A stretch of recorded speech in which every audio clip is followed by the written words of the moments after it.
ឃើញហើយរន្ធត់ខ្លាំងមែនទែនថ្មីនេះក្រសួងសុខាភិបាលទើបតែចេញសេចក្តីប្រកាសមួយដែលបង្ហាញអំពីផលិតផលគ្រឿងសម្អាងដែលផ្ទុកសារធាតុពុលមាន5ប្រភេទដូចមានបង្ហាញនៅលើវីដេអូនេះគឺសារធាតុពុលមាននៅក្នុងលេលាបស្បែកអក្សរហើយនឹង4ប្រភេទទៀតគឺជាប្រភេទ night cream អញ្ចឹងខ្ញុំសូមសង្ខេបខ្លីៗអំពីការស្រាវជ្រាវរកឃើញសារធាតុពុលនេះណាក្រសួងសុខាភិបាលបានចុះទៅទិញគ្រឿងសម្អាងហ្នឹងពីទីផ្សារដើម្បីយកទៅពិសោធន៍ហើយការពិសោធន៍បានឃើញថា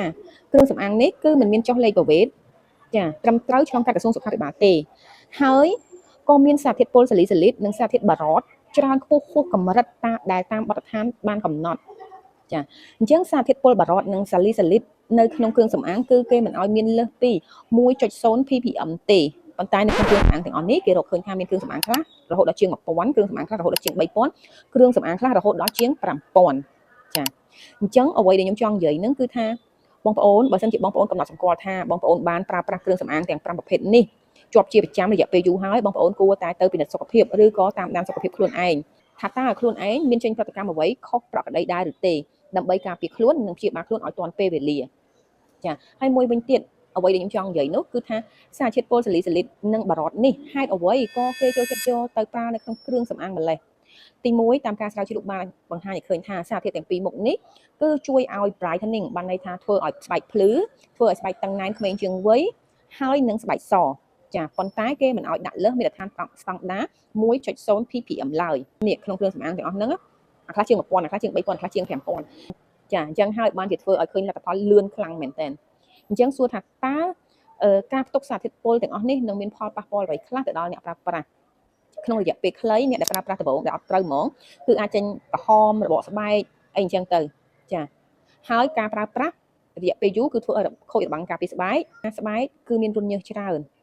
ហើយសារធាតុបារតនិងសារធាតុសាលីសាលីតហ្នឹងគឺងាយស្រួលស្រូបចូលតាមស្បែកតាមរន្ធញើសរបស់យើងហ្នឹងទៅកាន់សរសៃឈាមខ្លាំងមែនតើអញ្ចឹងបានន័យថាបើសិនជាជាតិពុលនឹង100គឺជ្រាបចូលសរសៃឈាមយើង90ទៅ80%ទៅហើយតែសរសៃឈាមយើងគឺជាអ្នកផ្គត់ផ្គង់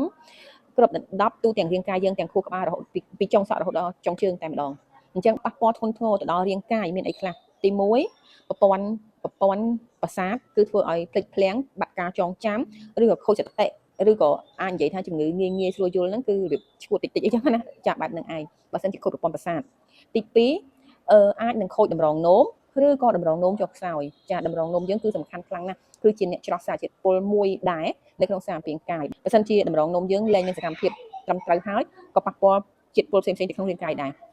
មួយទៀតតកតងនឹងខូចកលៀនចាដែលយើងឃើញច្រើនខ្លាំងណាស់នៅស្រុកខ្មែរយើងបច្ចុប្បន្នហ្នឹងគឺមានអ្នកលាងឈាមច្រើនខ្លាំងមែនទែនដោយសារខូចកលៀនហើយខូចកលៀននេះមិនមែនបានន័យថាប្រើតែគ្រឿងសម្អាងដែលមានសារធាតុសាលីសាលីតឬក៏បារតខ្ពស់ទេវាមានកត្តាផ្សេងៗជាច្រើនទៀតប៉ុន្តែកត្តាមួយក្នុងចំណោមហ្នឹងក៏ដោយសារតែការប្រើប្រាស់លេដែលមានជាតិបារតនិងសាលីសាលីតខ្ពស់ដែរចាហើយយើងនៅពេលនេះដែលយើងមិនទាន់មានជំងឺអីយើងប្រហែលជាគិតថាមិនអីស្អាតហើយដូចមិនដែលឃើញចិនអីផងមិនដែលឃើញអាលៀកស្បែកផងអ្នកដែលប្រើត្រូវចាមុខខ្ញុំស្អាតដល់លងភ្លឹងមិនដែលឃើញអាលៀកស្បែកមិនដែលឃើញខូចរបាំងការពារស្បែកស្អីផងចាសម្រាប់ពេលឥឡូវគឺអាចអត់ទាន់ចេញសញ្ញាអីទេប៉ុន្តែ4 5ឆ្នាំទៅមុខទៀតចាបងប្អូនទៅមើលខ្លួនឯងនៅបន្ទប់លាងឈាមចា10ឆ្នាំទៅមុខទៀតបងប្អូនទៅមើលខ្លួនឯងនៅបន្ទប់អ្នកជំងឺដែលខូចកលៀនចាតែគាត់មានសភាពធ្ងន់ធ្ងរបែបណាចំណាយប្រាក់កាក់ធនធានច្រើនកម្រិតណាហើយគាត់វេទនាប៉ុណ្ណាបងប្អូនទៅមើលហើយបងប្អូនពិចារណាទាំងអស់គ្នាថាតើបងប្អូននឹងទទួលយកបានអត់បើសិនជាការប្រើប្រាស់បារតនិងសាលីសាលីតដែលបកធ្វើឲ្យស្បែកសហ្នឹងរយៈពេលលឿននឹងទៅជាអញ្ចឹងបងប្អូនទទួលយកបានអត់ហើយនឹងមិនមានផលប៉ះពាល់ដល់គ្រួសារអត់ការធ្វើឲ្យស្បែកសមិនមែនជាវិធីតែមួយគត់ដែលធ្វើឲ្យខ្លួនឯងស្អាតទេអញ្ចឹងហេតុអី